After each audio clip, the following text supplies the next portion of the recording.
जी। इस सीरीज में हम चर्चा करेंगे एक्यूट हार्ट अटैक यानी कि मायोकार्ड इंफार्क्शन का ट्रीटमेंट। जब भी एक्यूट मायोकार्ड इंफार्क्शन होता है यानी कि हार्ट की जो आर्टरी है वो अचानक क्लॉट से टोटल बंद हो गई। जैसे ही आर्टरी बंद होता है, ये निर्भर करता है कि कितनी बड़ी आर्टरी किस लोकेशन में ब्लॉक हुई है, उसके अनुसार जो डैमेज होता है वो क्लिनिकल कोर्स को डिसाइड करता है। सपोज यदि मेन आर्टरी ब्लॉक होती है जो कि बहुत बड़े एरिया को, हार्ट मसल्स के बड़े एरिया को सप्लाई कर रही है, तो पेशेंट के हार्ट फेलियर या कार्डियोजेनिक शॉक में जाने की संभावना होती है। इसलिए हार्ट अटैक यानी कि मायोकार्ड इंफार्क्शन एक इमरजेंसी है और हमें इसका प्रॉम्प्टली ट्रीटमेंट करना चाहिए। अक्सर हार्ट अटैक जैसे ही हुआ, हम हॉस्पिटल गए, डायग्नोसिस हुई, डॉक्टर ने हमारे सामने दोनों विकल्प रखे कि हार्ट अटैक का इलाज करने के विकल्प नंबर 1 कि हम प्राइमरी एंजियोप्लास्टी कर सकते हैं और विकल्प नंबर 2 कि clot dissolving drug, thrombolytic drug दे सकते हैं। अक्सर इन दोनों विकल्पों को लेकर मरीज और परिवार के मन में कंफ्यूजन बना रहता है। हम इसको यहाँ रोको।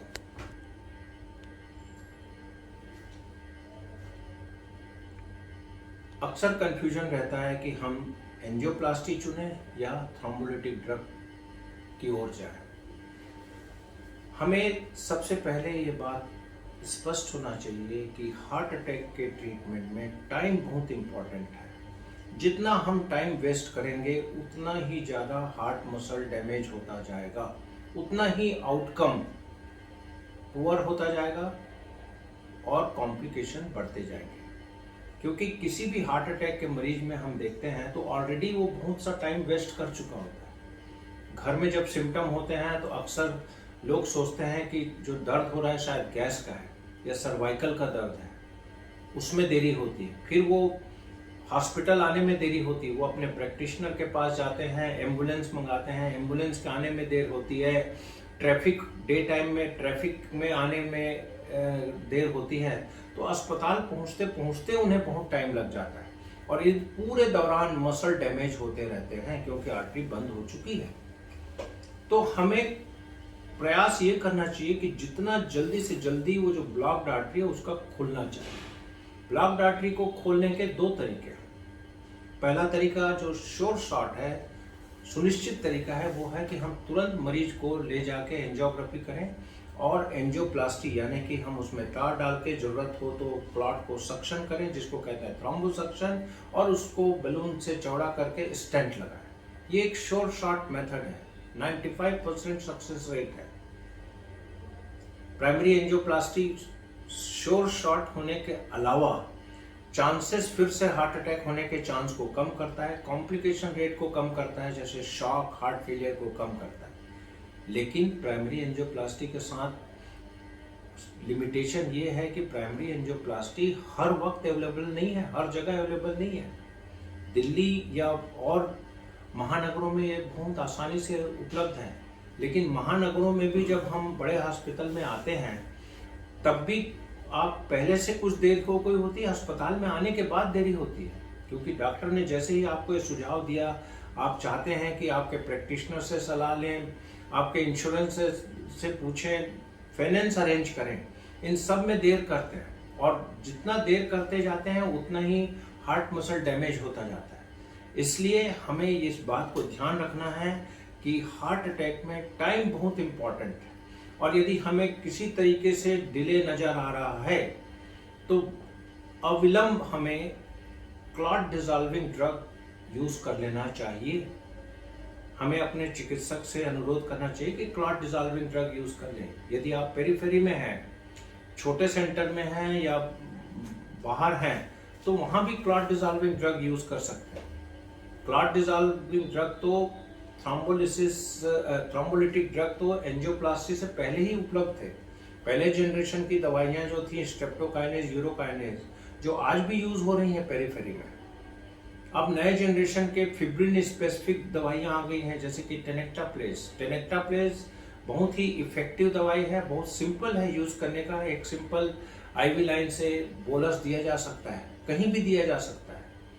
वेस्टर्न कंट्रीज में जहां बहुत ही ऑर्गेनाइज्ड एम्बुलेंस नेटवर्क है, इमरजेंसी नेटवर्क है, वहां तो वो घर से मरीज को उठाते ही एम्बुलेंस में थ्रोम्बोलिसिस दे देते हैं, ये ड्रग को दे देते हैं, जिसको कि प्री हॉस्पिटल थ्रोम्बोलिसिस कहते हैं। और लिटरेचर में देखने में आता है कि प्री हॉस्पिटल थ्रोम्बोलिसिस के रिजल्ट प्राइमरी एंजियोप्लास्टी से भी बेहतर है।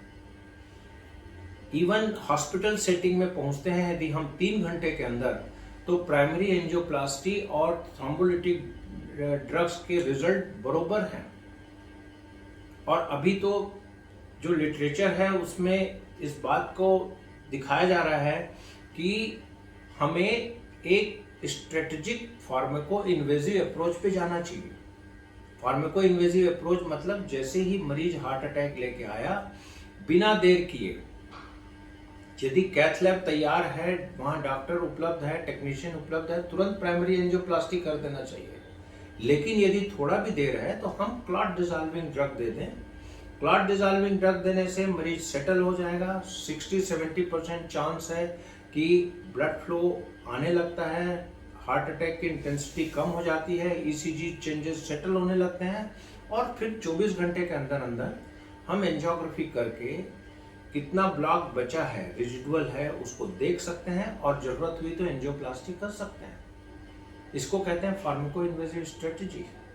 और हिंदुस्तान जैसे आबादी में, जहां बहुत सारी आबादी पेरीफेरी में रहती है, बहुत से जगहों में प्रॉपर हेल्थ केयर फैसिलिटी नहीं है। इवन मेट्रोपॉलिटन में घर से अस्पताल पहुंचने में ट्रैफिक के कारण टाइम लग सकता है। हॉस्पिटल में पहुंचने के बाद हॉस्पिटल की फैसिलिटी को एक्टिवेट होने में टाइम लग सकता है। आपके अपने फैक्टर होते हैं, आप डिसाइड नहीं कर पाते हैं, इंश्योरेंस क्लियरेंस नहीं है, फाइनेंस अरेंज नहीं है। बेहतर है कि हम फार्माको इन्वेजिव स्ट्रेटेजी के लिए जाएं, क्योंकि क्लॉट डिसॉल्विंग ड्रग दे देने से बहुत हद तक मामला सेटल हो सकता है। कई बार तो ऐसा हुआ है कि क्लॉट डिसॉल्विंग ड्रग देने से हार्ट की आर्टरी जो क्लॉट से ब्लॉक हुई तो बिल्कुल क्लीन हो जाती है। उसके बाद तो इवन कुछ, जब हम एंजियोग्राफी करके देखते हैं तो उसमें कुछ भी करने की आवश्यकता नहीं होती। तो हमें 2 बातें याद रखनी है हार्ट अटैक के ट्रीटमेंट में। प्राइमरी एंजियोप्लास्टी नो डाउट एक बेस्ट ट्रीटमेंट है एक्यूट हार्ट अटैक के लिए, लेकिन ये फिजिबल हर वक्त हर जगह नहीं है। प्राइमरी एंजियोप्लास्टी इफेक्टिव तभी है जब हम 90 to 120 मिनट्स के अंदर अंदर कर सकें, जो कि प्रैक्टिकली अक्सर संभव नहीं होता। क्लॉट डिसॉल्विंग ड्रग 60 to 70% लोगों में कारगर साबित होता है, और उसके बाद हम इतना टाइम रहता है कंफर्टेबली कि हम एंजियोग्राफी करके ब्लॉक यदि बच गया है उसको हम स्टेंट से या बाईपास सर्जरी से ट्रीट कर सकते हैं। और तीसरा फाइनल चीज़ जो हमें याद रखना है कि हार्ट अटैक में टाइम बहुत इम्पॉर्टेंट है। Time is muscles.